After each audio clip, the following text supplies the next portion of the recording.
Hey y'all, welcome to episode 17 of the Stay at Home Sons podcast. And today we are reviewing a very interesting film. We are going to be reviewing The Cheerleader, which is a short film by Ethan Ralph Alexander. Now, this film had a lot going on. This film had a lot of subtle messages, and it was honestly just a very interesting, slightly pretty entertaining film. So, Thomas, you want to give us a little rundown of what this film's about and also your initial thoughts? Yeah, so basically, in the movie, there's a cheerleader, and she just recovered from a knee injury, and she's kicked off the team over text. Which, God, being broken up over text, that's like the worst way to be broken up. So then, I think so. Then she's given like very specific coordinates to meet up with somebody, and then she gets kidnapped by, I guess, her neighbor, I think it was, who feels like kind of like ignored. And then they're able to break out, but rather than press charges against the lady that kidnapped them, they all find, I guess they all have a commonality that they all feel ignored and betrayed or whatever. So they form their own cheerleading team, and then they actually beat the team that she got dumped by, and basically become viral all over social media.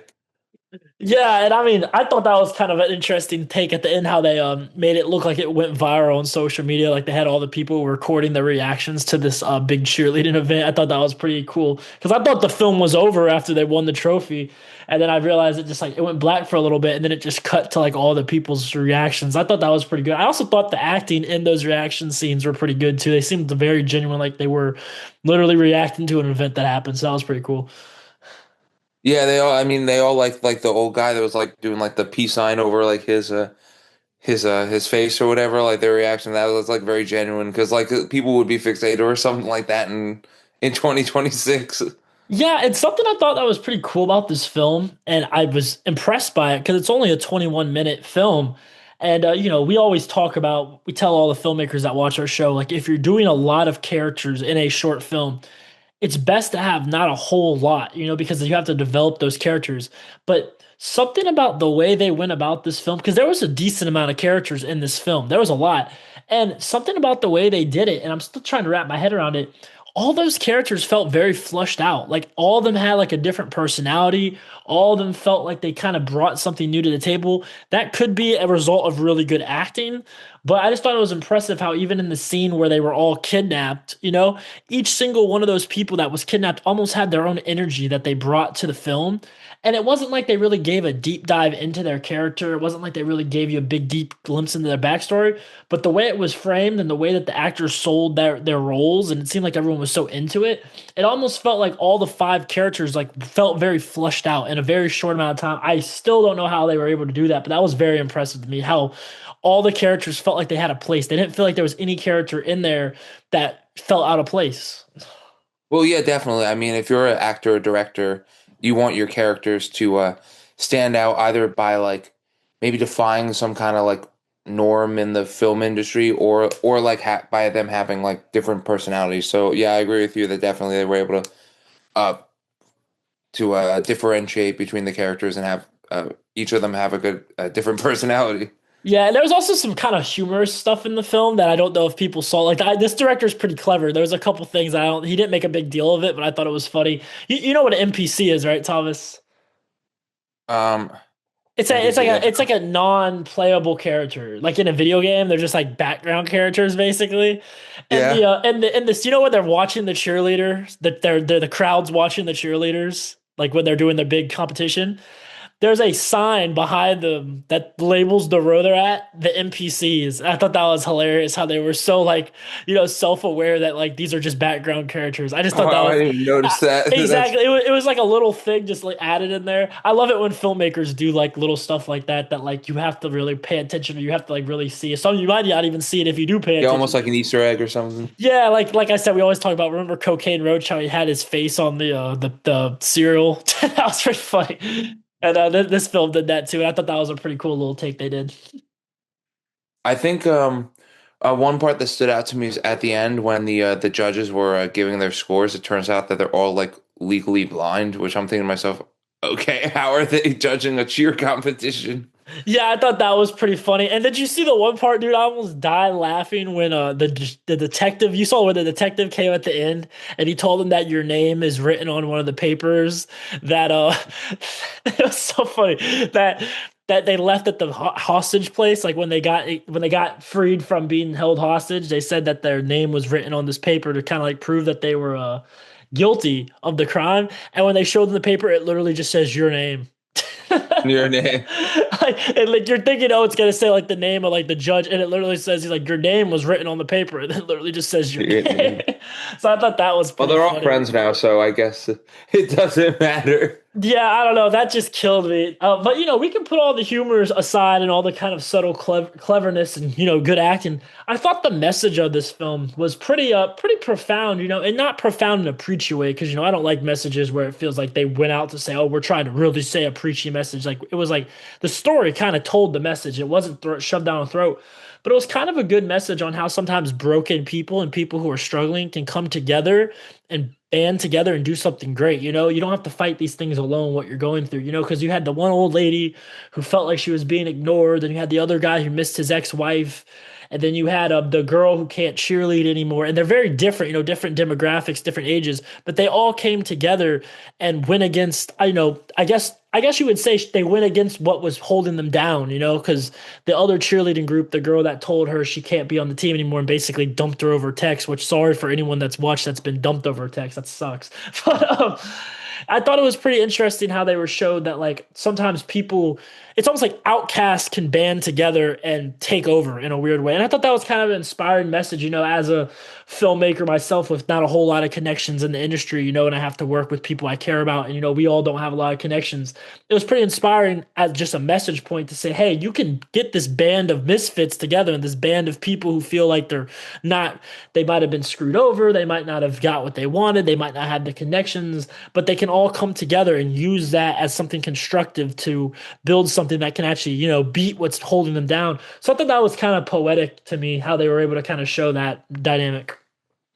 Were the neighborhood legally allowed to do the cheer competition though? Because like I mean, cheer competitions are mostly like high school and under, right? So if they're like a lot older, it's like Yeah, that whole thing, I was like, how are they gonna let him in? But it was kind of funny though, because the girl who did the job, who was like checking them in, basically just said, "I don't get paid enough for this," yeah, I and don't just let care. it just let them go.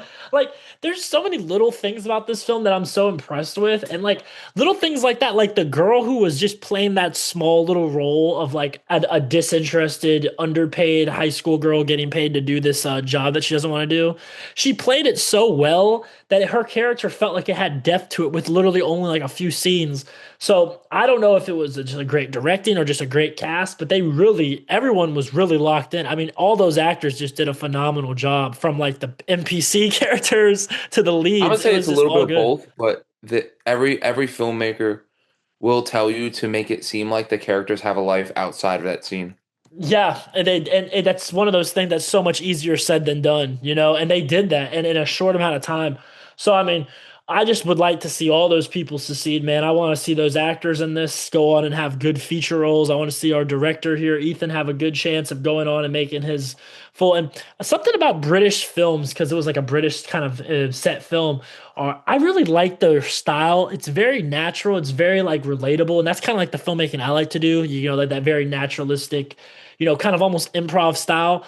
And I thought that was pretty cool. And I noticed that, like a lot of those European films, they really do like make sure the characters are believable and relatable. And I thought they did a good job with that on that. But they also made it, a little whimsical and a little bit played up and a little more theatrical. But in a short amount of time, you got to make them theatrical because you can't develop those dynamics. So I thought they did a really good job of that. I'm very impressed by everything I see that comes out of like Europe and England filmmaking. They're very good over there. Yeah, I mean, so this film's from overseas. I'm assuming it is because everyone in there had accents. Oh yeah, true. I mean, Yeah, maybe it was filmed in America. I don't know much about. Like I said, when people send me these things, I'm just like, yeah, I'll watch it. I don't really. I don't like to do too much research on like the directors prior because I don't want to go in with any preconceived notion of what their work is. I kind of like to just see their work for what it is. So I don't really do too much research on them. I kind of just watch their work and let that tell me. But I definitely think it was a Britain or London filmed film, and I was very impressed. I've always been impressed with that culture in general. So much great art comes out of there. Yeah, definitely. I mean, they have a huge music scene, a huge movie scene. We'll have to take a trip over there one of these days, see what it's Yeah, about. yeah, man. Stay-at-home sons might have to do an episode over there, or maybe even shoot a little film there or something. We'll see. It's probably cheaper to film over there too, honestly. I mean, America, everything costs like an arm and a leg. But any thoughts too, Thomas? Any wrapping up thoughts or anything like that? Um, Overall, I think that the film it's a good it's a feel good film if you wanna feel good for to start or end your day. I mean, overall, I think one other scene I wanted to point out is when they were playing they played like a flashback montage scene in the beginning of when she hurt her knee, and I thought that was there was some really good editing around that. It was short, it was to the point. They had some lighting and coloring effects that I like there too. Yeah, no, I agree, dude. I thought the intro, they really developed it quick. Like they really, without a whole lot being said, it showed where this girl's at in her life. Everything about this film was very well plotted, very well paced, very well organized. Nothing, there wasn't really any lull. I think maybe the only part there was a little bit of a lull and a little bit of like, okay, let's get this moving is when they were hostage and they were trying to like get the handcuffs off. And I think it was what kind of maybe threw me off was the audio mix was a little weird. I know they were trying to get that echoey sound, but I felt like they might have overdid that. Because at first I was like, okay, are they trying to show that she's passed out and she's just now coming to and she's hearing their voices? Because that would be cool. But even when she was like fully a conscience after she got the blindfold off, they still kind of kept that like echoey dialogue, and it just kind of it just didn't really sit well with me. It kind of lost my interest. But then when they cut back to the normal dialogue and the normal editing, I was like, okay, that's good. But maybe that was a artistic reason for doing that. I mean, I thought it was just because she was coming from consciousness, which would have been cool. But that kind of confused me just a little bit. That was probably the only part I would have really any criticism on. Everything else was really great and really paced well. Yeah, and I think I think you've mentioned this, but like when you have shorter films, you I think it basically forces you to pace it quicker because otherwise, if you have films that scenes that drag on too long, you won't be able to achieve all the storytelling you want to. Oh yeah, yeah, no, yeah. If you're gonna make a short, anyone out there watching, it's got to be paced well. It's got to be paced well, and that means sometimes you got to sacrifice things to do that. You got to like maybe you want to develop a character more. It's like you got to think, okay, but does this move the plot or does this move the character? Because the plot, if the character's development is the plot, then yeah, that do that. But if the plot is bigger than just the character development in 10 minutes, you just got to move that plot. So I think this film did a good job of developing characters without overdeveloping them and keeping the plot going, which is a very hard thing to do. So I give them a lot of props for that. And I'm excited to see what they do with it. Y'all let me know if y'all watch this film before. I'll link it in the description below. I think it's a pretty interesting film. I think everyone should watch it. And we'll definitely try to nominate it for one of our award shows at the end because me and Thomas have been kind of talking about having like maybe a reward show at the end of the season in January where we kind of like look back at all the films we reviewed throughout the months and we give them awards for different like best in show, best acting, best comedy, best horror, best editing. And I definitely think this one should be nominated for a few things in that category. Don't you think, Thomas? Yeah, I think so. I mean, we'll have a lot of awards to give out. We do a new film every week, right? Oh yeah, yeah. New film every week, and this is this week's film review. And I hope you all enjoyed today's film review of The Cheerleader. And there'll be more information about that little reward show we're doing. And I'm excited for that. We might even have a way like our viewers can vote on the films, but I feel like we should also have a say. Like maybe our vote counts a little more, but they can vote as well, and then we buff it all up. Something like that. It'll be kind of cool. I just think it'll be a cool way to have like a little show at the end where we all wrap up everything we recovered throughout the year. But anyway, I hope you all enjoyed today's episode of 17 of the Stay at Home Son podcast. Wow, I can't believe we already did 17. But let's stay at home, y'all. Stay at Yeah, we're gonna have a home. 20th special. Yeah, you know what? We should have a 20th special. What should we do for the 20th? You got any ideas? I haven't even thought about that. We're about to have 20 episodes in like by April. I don't know, but I thought about giving the lead cheerleader in this film maybe the best redemption arc award. Oh, okay. Yeah, yeah. You mean like, that's an interesting award. So the best redemption arc. That's kind of cool. I've never seen that award before. That'll be interesting. Like I said, I think we should have like a bunch of different categories. That way, like everyone, because there's so many films that are good that they just don't get rewards because it's such a like a it's such a broad category. It's like, oh, it best this, best that. It's like three categories. But I feel like if we have like a bunch of categories, then we can give like props to every film for what it did good. You know what I mean? Mhm. But yeah, I hope y'all And enjoyed today's episode, y'all. Remember, stay at home.